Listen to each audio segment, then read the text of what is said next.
I've been a part of the Brony fandom for about 5 years now.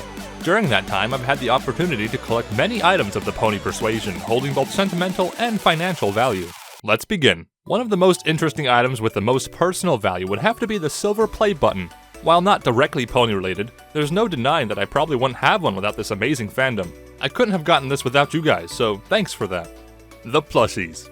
While not as sizable as some fellow pony connoisseurs' collections, I'm quite proud of my plush collection.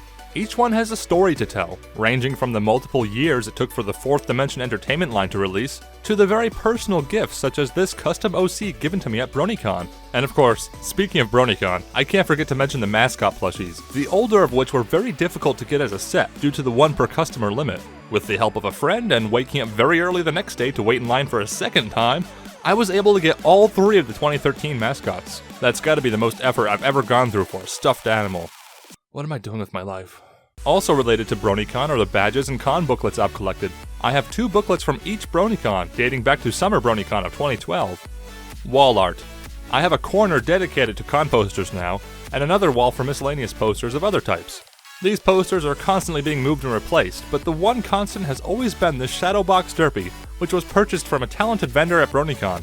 Much like the plushies, many of my posters also have stories to tell. Remember when Walmart had free pony posters to celebrate the Season 2 finale? Yeah, most people don't. Grabbing those and leaving without buying anything sure felt a lot like shoplifting. The trading cards. I'm proud to say that I have the entire Series 1 set.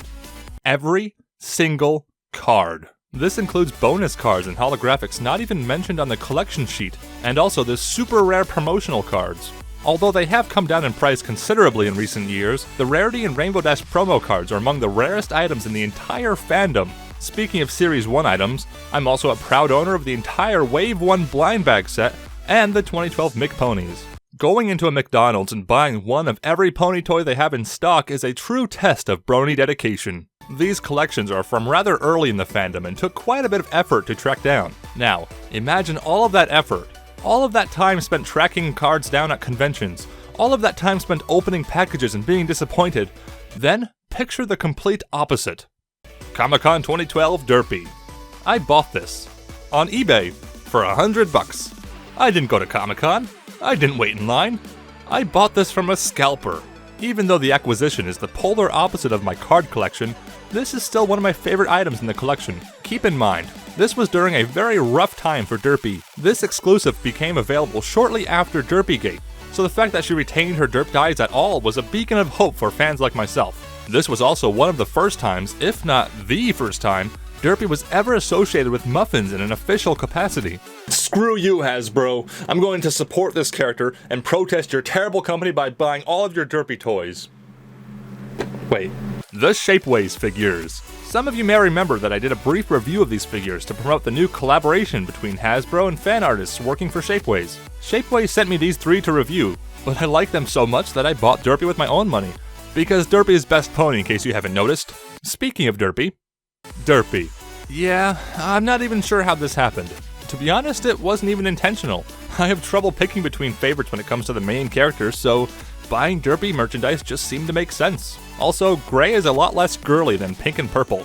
I've got small Derpy, big Derpy, plush Derpy, hard Derpy, expensive Derpy, cheap Derpy, hat Derpy, sat Derpy, meme Derpy, supreme Derpy, wall Derpy, wallpaper Derpy, crossover Derpy, overcross Derpy, dash Derpy, smash Derpy, fan art Derpy, band art Derpy, lunchbox Derpy, shadowbox Derpy, and of course, virtual reality Derpy. It's like she's really there. Miscellaneous items. There are a few items which don't really fit into categories, but are still worth mentioning all the same. This Horse Fame trophy given to me at BronyCon by my friend Tootsie Forever is one of those items. It's a trophy, it says Horse Famous, and it's half an ass. Enough said. If I didn't know any better, I'd say Tootsie was trying to buy my favor, because there's another gift from him that's worth mentioning. What is this? Yes, it's an Alicorn OC, but why does it exist? Who designed it? Why did the Chinese knockoff company pick this of all things to create? There's a story behind this, there's gotta be. I also have an assortment of pony apparel, a couple hats, tees, and oh no, I forgot this existed. Let's just put that back where it belongs and move on. The Workstation. The Workstation is where I create all of my videos, and also where I spend an embarrassingly large chunk of my life. I edit pretty much everything in HitFilm, and record audio with Audacity. You may have noticed that I have 4 monitors.